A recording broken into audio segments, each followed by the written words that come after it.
Chairman Amodei, Ranking Member Espaillat, and members of the subcommittee, thank you for your continued support of the women and men of the United States Capitol Police. The support from Congress has allowed the Department to invest in critical aspects of its operation and address mission requirements of an increasing threat environment. I can confidently tell you that the Capitol is safer today than it was prior to January 6th. To support this mission, the Department has prioritized staffing and the expansion of the training, policy, and administrative functions, all of which ensure the USCP is positioned to meet the demands of today and into the future. The Department continues to move forward and improve its operations. Earlier this year, the Department formally implemented the reorganization plan approved by the committees. The new organization structure is designed to enhance program oversight and operational efficiencies in response to the recommendations by the Office of the Inspector General. Specifically, the FY25 budget reflects the Department's 3 key budget drivers: protecting the Capitol complex, countering the increasing threat environment to ensure member safety, and bolstering recruitment and retention. Protecting the Capitol complex from threats while at the same time protecting members, staff, and the public is a complex operation that requires planning, coordination, and investment in physical and technical security. The Department's 2025 budget also includes a request for no-year funding for the Congressional Continuity of Operations, or CCOOP. The major driver behind this request is the Department's need for an independent, in-house response and deployment capability to allow it to respond to changing environments. This funding will allow the Department to replicate the functions of the USCP Command Center at any CCOOP site to the fullest extent possible. Our country is in the midst of a historical rise in threats. Over the past year, we've seen a dangerous rise in acts of violence against members of Congress, their families, and staff. This changing landscape requires the Department to take a proactive approach to threat investigations and member protection by enhancing its intelligence gathering and sharing capabilities. The number and increasing complexity of threats against members requires acquisition of cutting-edge technology that can help the Department navigate the increasingly sophisticated climate of cyber universe that the cyber universe provides to criminal actors. The fiscal year 2025 budget request is reflective of the Department's constant need to stay one step ahead of those who seek to do harm. A significant focus for the Department centers on member security in their home states and districts. With funding provided by Congress for the purpose of enhanced member protection, the Department created the Protective Intelligence Operations Center, or PIOC. The PIOC serves as the Department's fusion center by centralizing member protection functions to include investigations, intake, air operations monitoring, the tracking of congressional details, intelligence analysis, and the Department's newly created residential security program. This new protection model allows the Department to increase its ability to protect members whether they are in or away from the Capitol complex. Our FY25 budget also focuses heavily on increases to both sworn and civilian staffing. We are requesting $642 million to fund salaries and benefits for 2,247 sworn employees and 583 civilian employees. This represents 75% of the Department's total annual budget request. One of the most critical aspects in protecting the campus, members, staff, and visitors is the ability to utilize mutual aid from our law enforcement partners in the National Capital Region and throughout the country. This aid acts as a force multiplier for large-scale events at the Capitol or to assist protection of members and their families when outside the National Capital Region. I would like to thank the committee and Congress for providing this vital funding. Increasing the Department's ranks continues to be a key priority. Given the increasing number of threats, it's not surprising that the bulk of our staffing efforts are focused on the continued expansion of the Department's Protective Services Bureau, or PSB, which includes the Dignitary Protection Division. With the support of Congress, the Department's staffing levels have increased, but we still have more to do, especially as we work to right-size the organization and curb overtime. There is more work to do, and we must do it within the context of a strategic, holistic, and deliberate strategy. Long-term strategies take time to develop and implement in a coordinated fashion. Working in close collaboration with the Congress, I'm confident that our upward trajectory will continue. Thank you for your opportunity to appear before you today, and I look forward to your questions. Thanks, Chief. I now recognize the Ranking Member, Mr. Espaillat, for his opening statement. Thank you, Mr. Chairman, and thank you, Chief, for presenting before us today. As you know, members, our colleagues have been subject right here in D.C. to carjackings and other criminal activity. So, and at our district office level and back home, our colleagues and staff and our colleagues' family members are subject to danger and threats. There's been an escalating numbers of protests, both at our district offices and our homes. The New York Times just recently had an article about the level of activity in that department, and so we're concerned that the safety of our family members, ourselves, staff, and our constituencies are at stake here, both here locally, in our district offices, and in our homes. This is escalated, right? And I'm glad that you all feel that, confidently feel that the campus is safer now, but the level of threat has escalated. And I don't think no one can deny here that it's nasty out there, right? So what measures have you taken to ensure that our family members are safe at home, that that right here in D.C., our members are safer, and that our district offices are secure?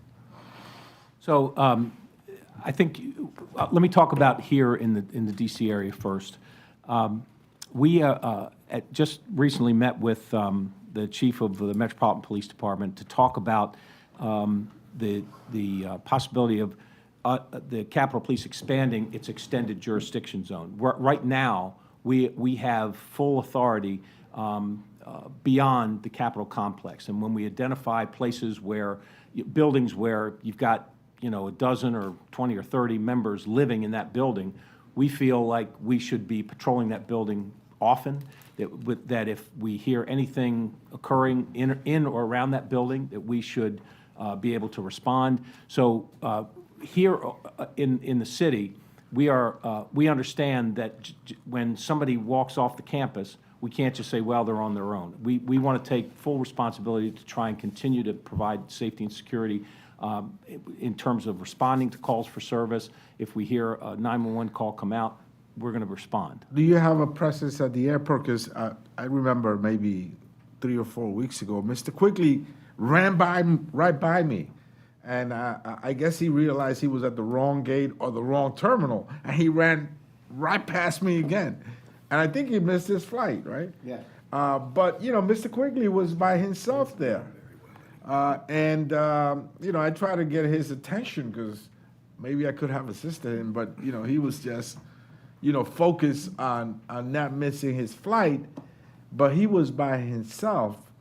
Yes. And the airport, as we know, on January 6th, on January 7th, the day after January 6th, some of our colleagues were accosted and threatened at the airport. Do you have a permanent, you know, a permanent team Yes. At the airport, or do you have like a booth or a center of operation there? I think it requires, the airport now has expanded a little bit, and I think that it is an area where we are subject to threats.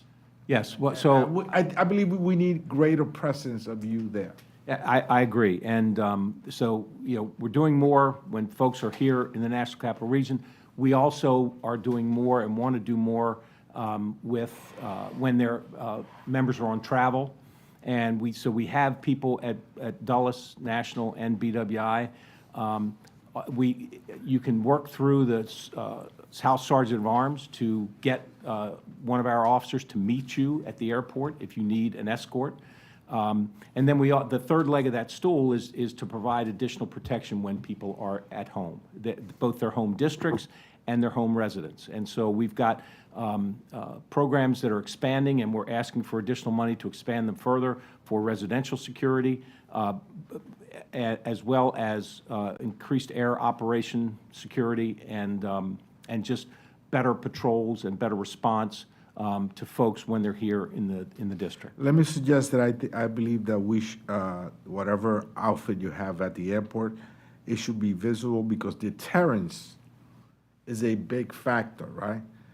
And if people don't see you there, they don't see a booth there, they don't see a physical presence there, they just may think that you're not there at all, and the level of threat may go up. Well, but if they don't see the member there because the member's getting escorted by one of our officers, that helps too. Yeah, but not every member is going to be escorted. And I remember back when, you remember, Mr. Amodei, when they had the 8 tracks on the car, you know, that you would take them. I remember that one of the modus operandi of the criminal element was to go to funeral services because people will be distracted, right? They lost a loved one, and on many occasions, they would leave their car door open and they would just come in and take the 8-track because we were distracted. I think that we are distracted at the airport because we want to get to that flight.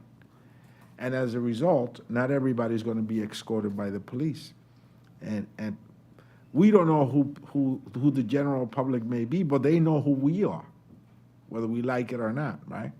And so I think there needs to be a greater presence in the airport that I said, wow, you know, Capitol Police is here. I'm not going to try anything crazy. I agree. And we try and accommodate everybody that requests an escort. We try and accommodate them.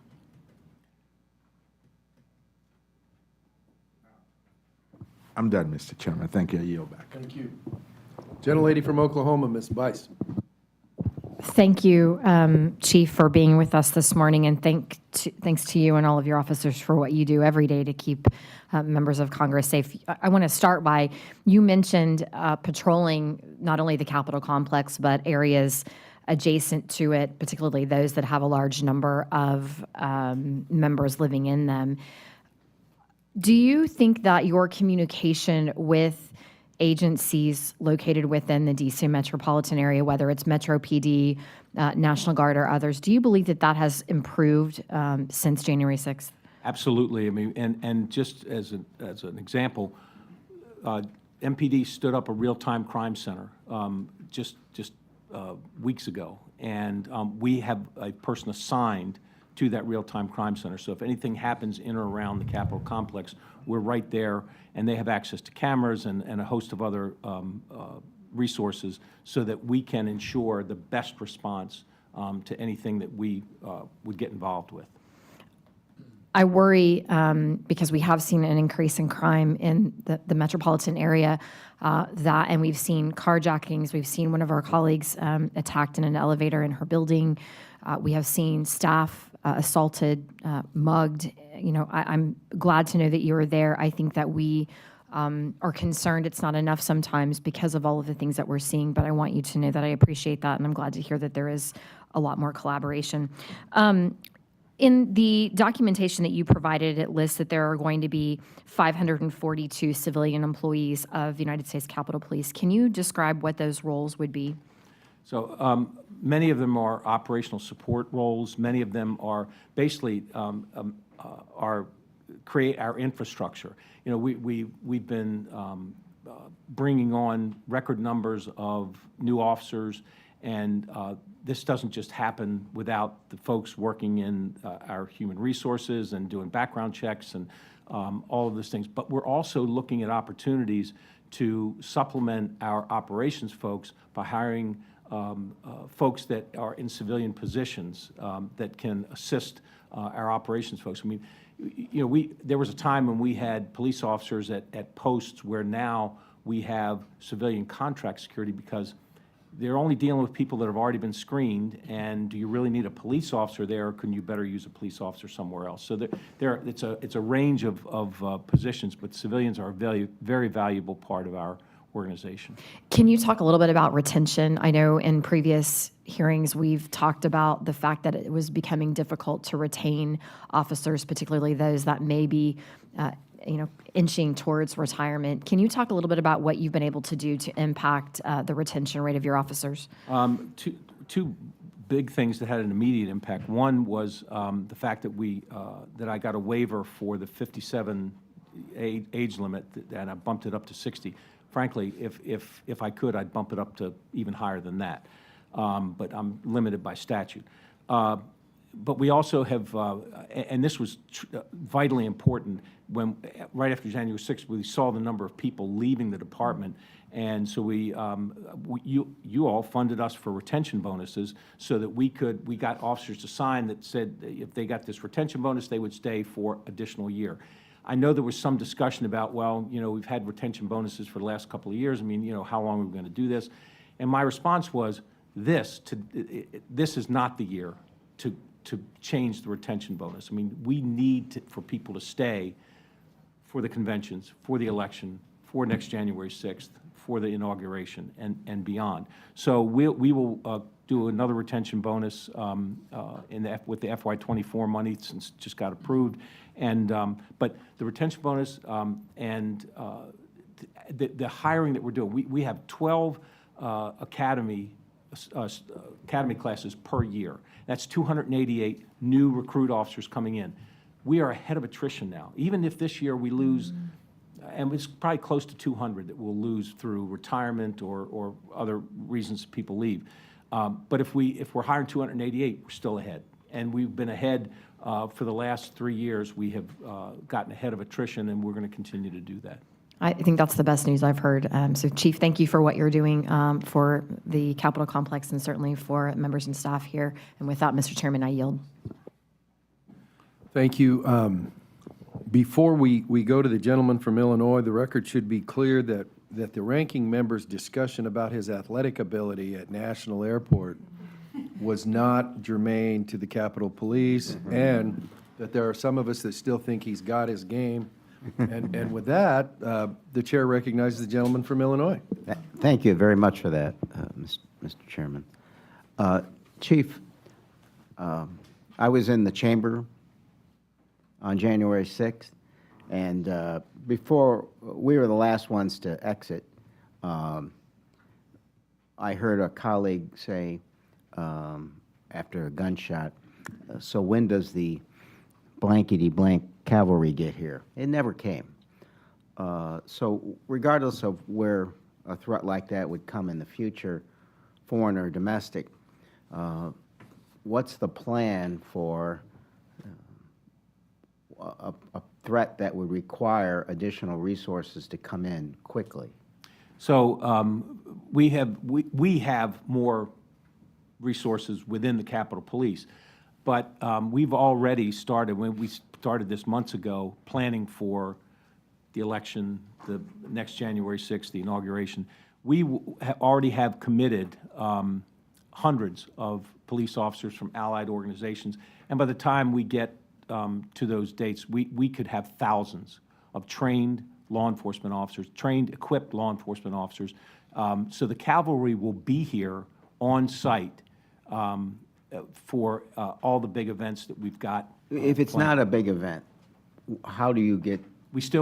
Now, we won't have thousands, but we typically will have 2 or 3 outside agencies that provide trained civil disturbance unit officers. We know we're going to have a demonstration of 10,000, 20,000 people. We had, we've had 100,000 people for some of the marches, and we have our own folks. Again, many more of our own folks that are trained and equipped, but we also have the allied agencies that have been very helpful. And the only reason, well, it's not the only reason, but the reason that they're here and they keep coming back is because of the funding that we get every year to reimburse them for their services, and that funding is critical, as I pointed out in my earlier testimony. Do you see a time or a set of circumstances in which you would need the National Guard, and is there a different understanding and agreement with them now? We have a new procedure, and you're probably aware that one of the legislative changes that were made immediately after the 6th was that I now have the authority to call and request the National Guard. I don't need to get anybody's approval. I can do that myself. I have talks with the National Guard on an ongoing basis. I will tell you that National Guard is terrific, but what I really need is trained, equipped law enforcement officers who are trained in crowd control, civil disturbance, and we will, again, if we need it, we will have thousands of those on our campus. And part of the reason I ask these, I want members and the public to be able to hear your answers. Before I went into the chambers on that morning, I looked out on the east side, and there was a large group there of people who would be involved in this attack, and I saw 3 Capitol Police officers at that point, and they were in baseball caps. So if you could detail just how better equipped so we don't put our officers in danger like that again. So every single one of our officers, all of our officers, all 2,000 plus of our officers have new state-of-the-art civil disturbance unit equipment. So they, and by the way, it's actually available to them, whereas on the 6th, wasn't available to everybody the way it should have been. So What does that, I'm sorry, what does that mean? It was stored away someplace? Yes, yes, and a lot of the equipment was so old it was expired, and so that problem was one of the first things that was remedied. And so everybody's got new equipment, everybody's been trained with that equipment, and and again, there's no if every single one of our officers who's CDU trained and has the training and the equipment, we would mobilize, we still might need more. And whether it's getting, another 1,000 cops from MPD, or whether it's getting another 1,000 cops from the neighboring agencies that we work with all the time, we will have adequate staffing here to handle whatever needs to be handled. And those additional coming in will have access to the same equipment? They bring their own equipment, yes. But we know they have. And we train with them. I mean, so we throughout the year, they're here often enough that we take advantage of that we actually train with them as well. Thank you so much. Mr. Franklin. Thank you, Mr. Chairman. Chief, I was processing what you're just talking about there, and I first off, I just want to preface with sincerely appreciate everything you and the department do. The scope and scale of the threat that you all are facing, that we're facing as members, continues to grow, and I certainly recognize that. We're in budget season, so this is budget drill, and I'm just trying to understand the numbers that you've presented to us. And I saw in the remarks that this is derived through a zero budget basis. So basically, you're starting from scratch and justifying every dollar that's in there. So I appreciate the science behind that. I do want to talk a little about overtime. For the current year, I think FY24, we were looking at about $10 million in overtime was what was in the budget, I think, for FY24. This coming year for 25, you're asking for $87.37 million, about 10% of the total budget.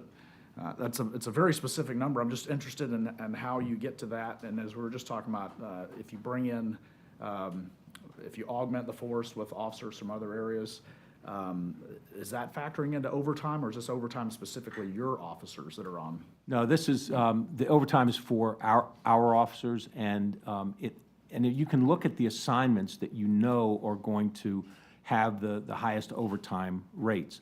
And an example of that is our Dignitary Protection Division. We are woefully understaffed there, have been, in my view, for many, many years.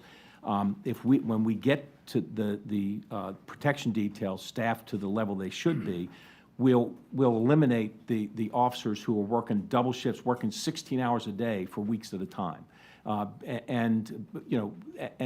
you do that by saying, well, you don't have 5 people on a detail, you've got 10 people, so that people can work regular shifts, get days off, which now is not working as well as it should, which results in this massive overtime. We're still understaffed in terms of, this department has always been staffed for, well, how many posts do you need? Okay, well, we can fill all the posts, but then when we have demonstrations and multiple demonstrations at different buildings, then you have to have people respond to them. We had one yesterday. We ended up making, I think it was over 50 arrests, and we have to pull people off posts oftentimes to be able to handle those kinds of situations. when you pull people off post, then you got to draft somebody or hold somebody over on overtime because you can't just leave a post empty. So as long as we keep doing that's their modus operandi, we're not going to be able to bring the overtime to a level where it's more manageable. It's great. Look, there comes a time when overtime's a better way to deal with things than hiring more people. But we're at a point where we need to right-size our staffing so that overtime is more manageable, and that's our challenge.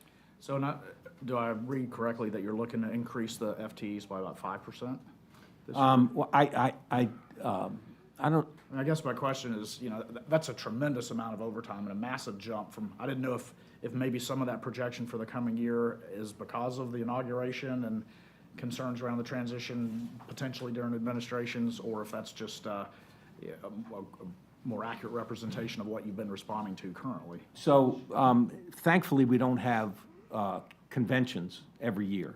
But I will tell you this, because we send hundreds of officers. We'll send hundreds of officers to Chicago. We'll send hundreds of officers to Milwaukee. We take 200-300 officers off the campus. That's going to result in overtime that goes through the roof. That's going to be a challenge this year. So we are not staffed to a point where training's another thing. I mean, there's going to be. I'm sure I'll get questions about, well, you got to train these officers. This person's got training. This person needs training. We haven't gone yet.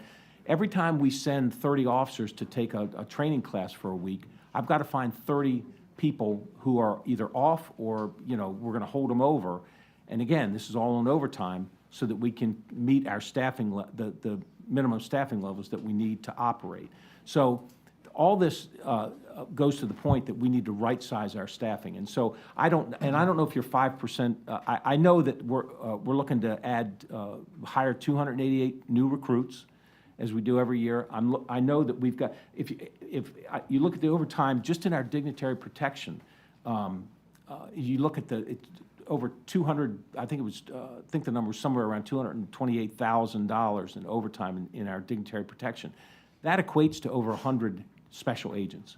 And so if you want to get the overtime to a more manageable level, you're talking about adding, more than a 5% increase in the staffing just to impact that overtime. I appreciate that. I know I'm out of time. I would like to hear more at a point about the CCOP request, and I just struggle to get my head around that. I do appreciate Mr. Quigley's point, too, and your amplification that, I hear frequently back home, why wasn't the Guard there in more force? People do need to understand that Guard troops are not trained to do this mission, and your folks are, and there's a tremendous difference there, and I think that's underappreciated. But thank you, Mr. Chairman. I yield back. Thank you. We're next going to go to the gentlewoman from Virginia who, for those of you watching online, is doing a masterful job of using technology to help her participation in this hearing. And so if it doesn't sound like Ms. Wexton, it really is via her technology assistance. And so the floor is yours, Ms. Wexton. Thank you, Mr. Chairman. As most of you now know, last year I was diagnosed with progressive supranuclear palsy, or PSP.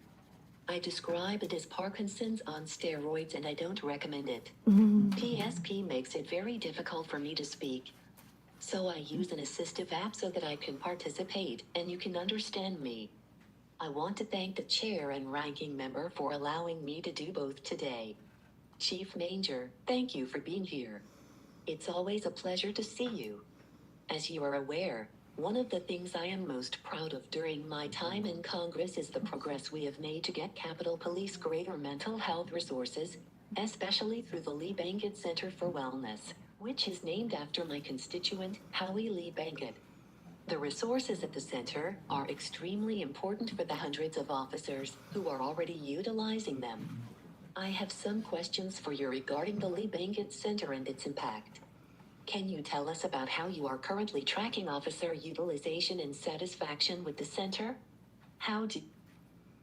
So we are tracking. How do Capitol Police wellness programs impact officer morale and retention?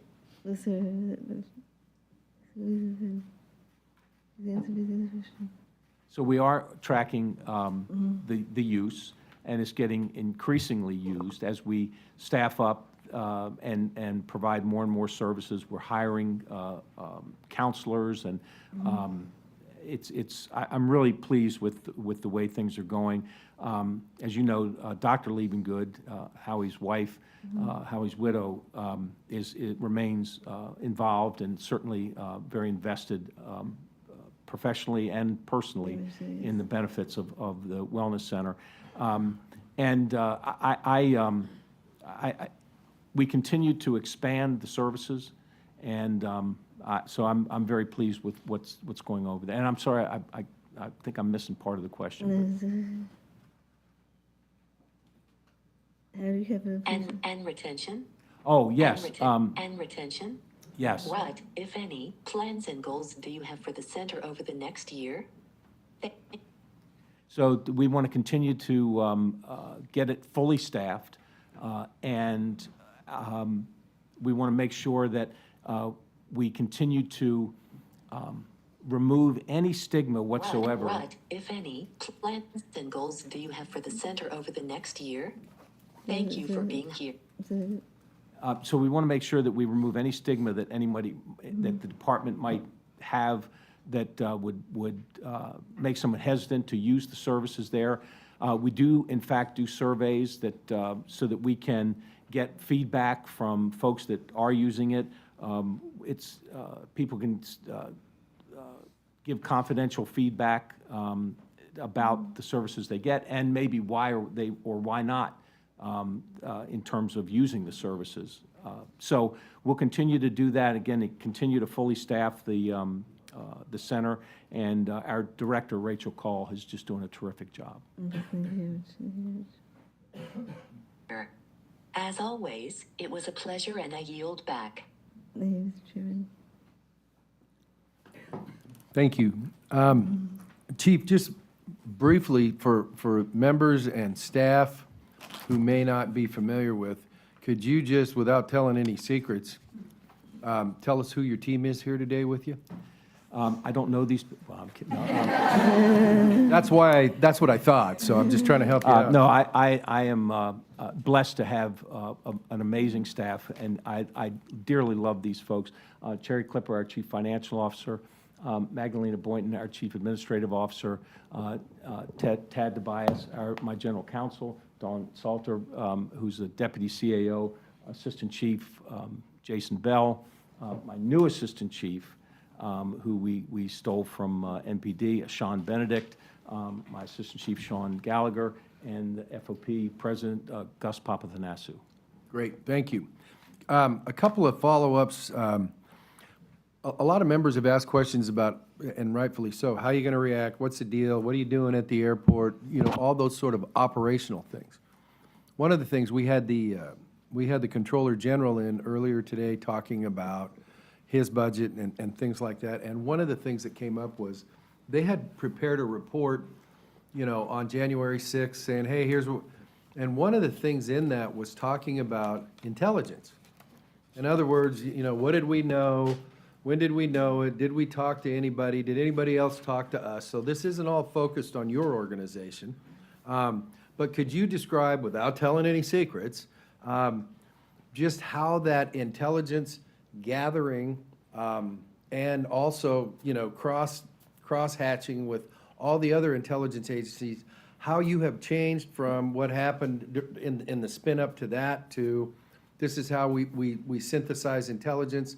Because obviously, how you do that helps you figure out when to call who or not and what to call for. So could you give us a little update on how that mission has evolved as a result of January 6th? So it's night and day from what it is today compared to what it was pre-January 6th.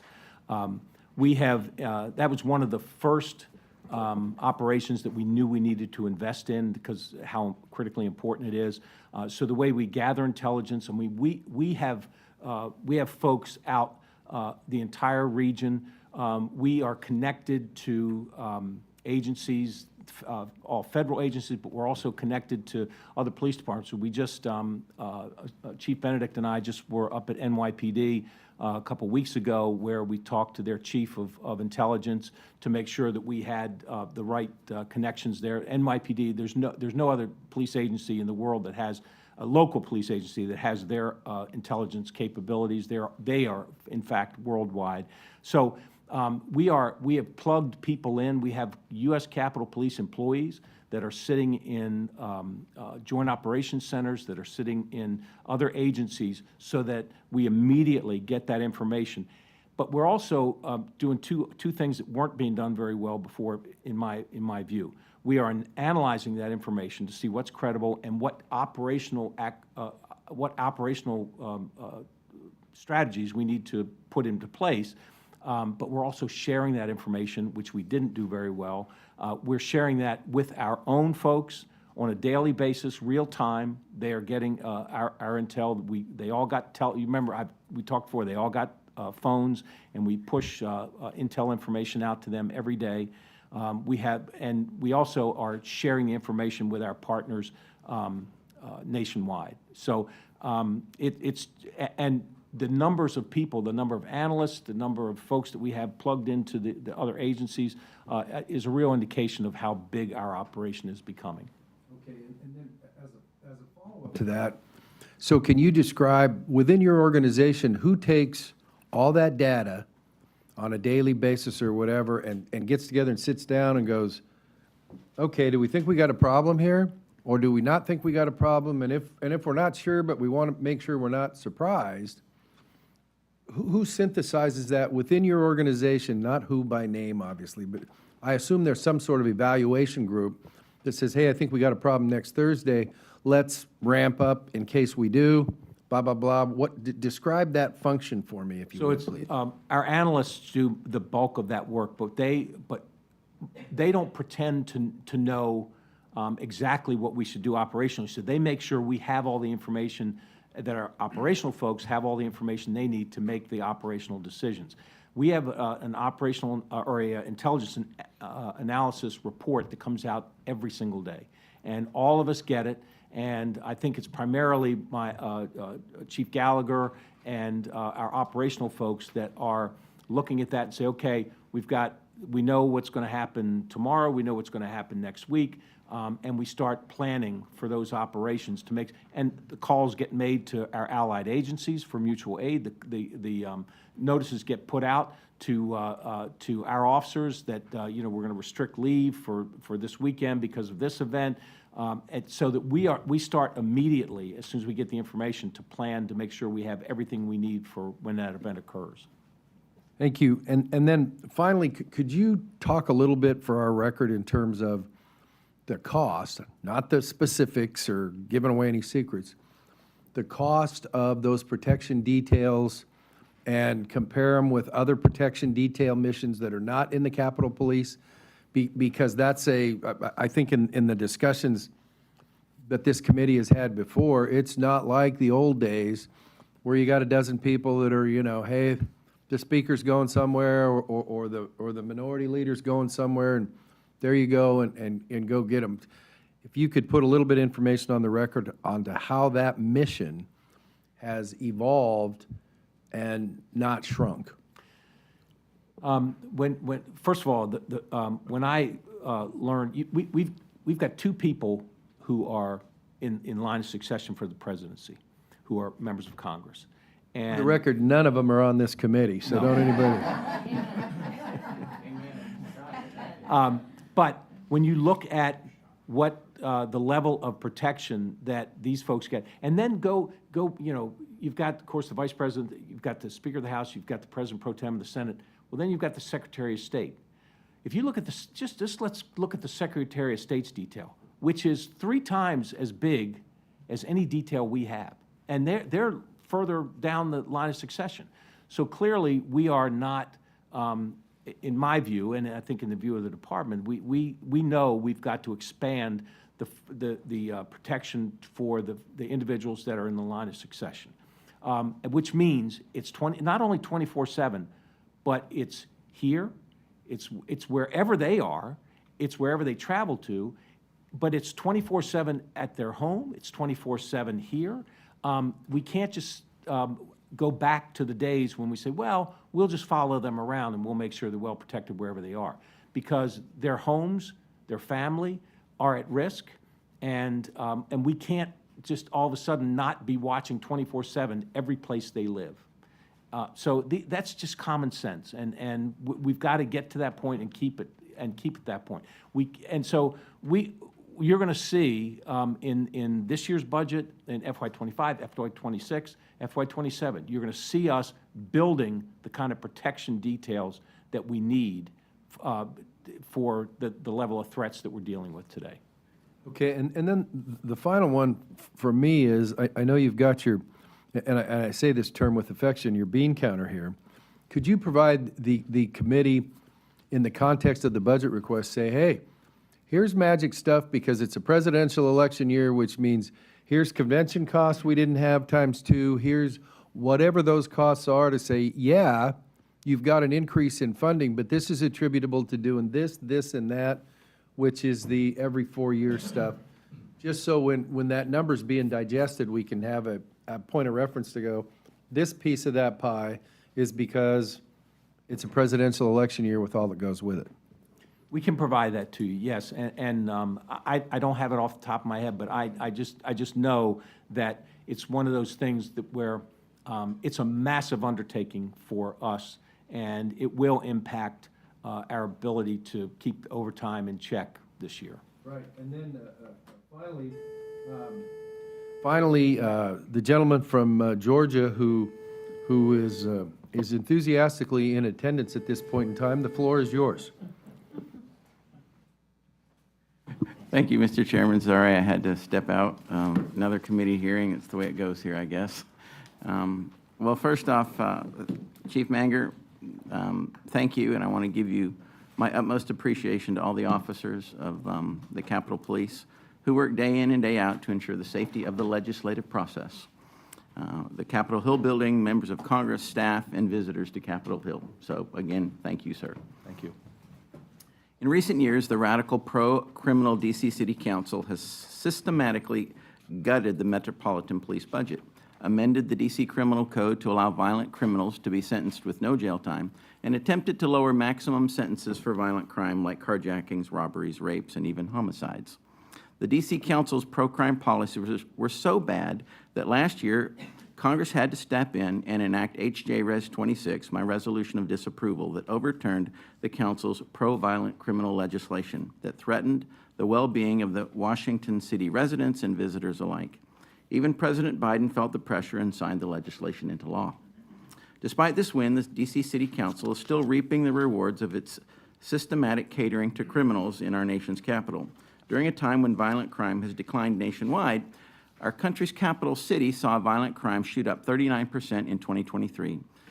And last year, there were nearly 1,000 reported incidents of carjacking, more than 6 times the number of reported incidents that were reported in 2019.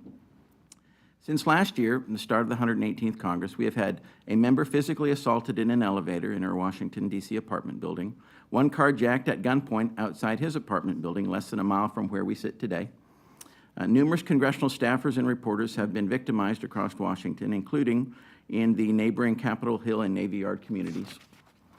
So, Chief Manger, how does the United States Capitol Police track and investigate violent criminal activity perpetrated against members of Congress and their staff when the crime occurs off the Capitol campus? So we do keep track of that. We provide any assistance we can to MPD if they're typically the lead agency.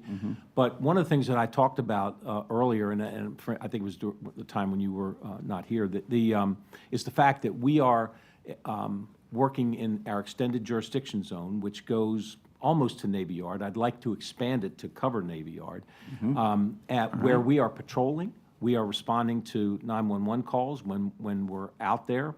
And we're assisting MPD whenever we can. We are paying close attention to the areas where we have a lot of members live. And while we have plenty of things to do here on campus, when we hear an assault call come out at Union Station, we know that there's every chance it could be a staffer, someone that was visiting here, or even a member.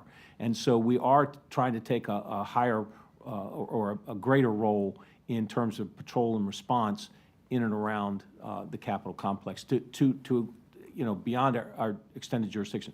And then one other thing I will say is that we also want to look at congressional events, like when we have the congressional baseball game and the softball game, right. that we have jurisdiction, that we have responsibility, so that we don't have to wait and call MPD, that we can take immediate action on those things. So we're working with the district to try and get that worked out so that we can have a greater role in terms of protecting our folks in and around this area. Okay, other than Navy Yard, is there any other area where you would prefer extended jurisdiction? I can get you that. I know my chief. I'd love to see that. Benedict we can get you the we had a map that showed a little heat area where most of the members live. So that we're looking to see if we can assist in those areas. Okay, have you noticed a noticeable increase in criminal activity perpetrated against members of Congress in the last year or two?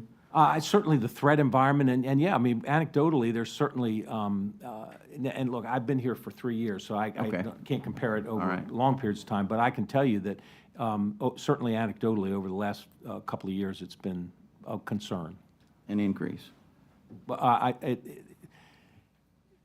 A concern? yeah, a concern, I would say. All right, fair enough. All right.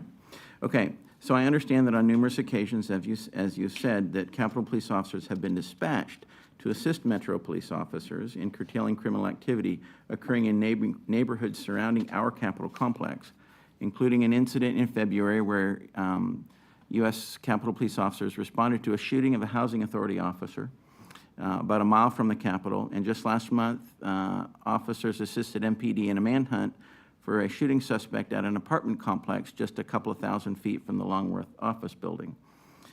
So does this increase in criminal incidents outside the Capitol complex strain the resources of your department? Our resources are strained with or without that, but I would say that this is a good investment for us to take on to add to assist MPD with these kinds of things. We had just a few weeks ago, there was a guy throwing rocks at a front door of a house. It was the neighbor of a member of the Senate, and we were the first ones there. We took the guy into custody, and that's the way it should be. If we're close by, and when we hear a call come out, we should be responding, we should be assisting, and oftentimes we can resolve cases like that very quickly. Well, that's good to hear, because I think MPD right now needs all the help they can get because of their lack of budget and because of their lack of priority by the city council.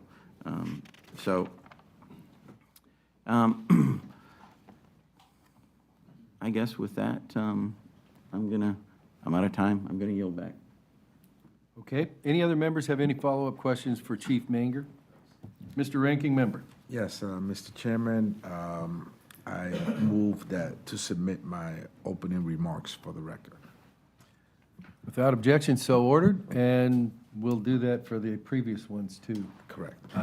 Okay, now, Chief, I just want to clarify my previous line of questioning and so stress my recommendation that you have a command post at the airport and Union Station. I think that the investment of the deployment of officers will be limited. You could consider that during fly-in days and fly-out days, not the entire week. And I think it will go a long way in deterrence. Also, I just want to say that I am of the belief that, unfortunately, a potential next attack will not be an angry racist mob, but it could be a different model of attack. In fact, in April of 23, the DC Health Link was hacked. Cyber attack that gave them access to confidential medical records, maybe some of our colleagues and staff. And in September of 23, the JCI, Johnson Controls, no relations to the speaker, was also hacked. And JCI oversees security systems in our district office. We don't know to to what degree that was compromised. So I am concerned about a different, Mr. Chairman, a different type of attack that is not 10,000 people who want to kill us, but a cyber attack or another form of attack using perhaps sophisticated weapons. And I want to know what the role of your department is in helping prevent this. So certainly, we have we worked with both Senate and House Sergeant at Arms, as well as our Security Services Bureau, where we are putting additional resources into trying to prevent that. A lot of it's education, but to get people to prevent themselves from being a victim, but also I think you're seeing on a national level federal investigations that are having a little bit more success in identifying these actors and placing them under arrest. So it's just a matter of having the resources to do it, and I think there's some specific things in our budget that will go directly to that concern about cybersecurity. Thank you, Mr. Chairman. I yield back. Any other questions from members? So Chief, we encourage members, if they have questions, this isn't their one and only shot, so they'll contact you and your staff or whatever if there are issues that they have as they're going over the budget request. We also ask them to let Ms. Reinschuttle know so we can track that as we get ready to go into markup, if there are unresolved issues or whatever, not because somebody's right and somebody's wrong, we just want to know what to leave for time in terms of member discussion and markup, stuff like that. We are not at the point where we're tentatively talking about when markups are going to be, but I will tell you that it is our intention to be crisp in terms of pursuing the committee's mission for getting ledge branch stuff in a point where we can bring it back into the members, do the markup, and then report to big approps and leadership, hey, we're ready for the committee or whatever like that. That's all along the idea of we fully support trying to get us to the point where we do 12 appropriations bills and we're not weighing the heck and gone past September 30th of this year. I will not editorialize beyond when I expect that to be because that is a fool's errand in my experience. But, so you know what we're thinking, stuff like that. Same thing as last cycle, you folks were through collaborative effort. If you have concerns, by all means, reach out to us and we'll be in contact.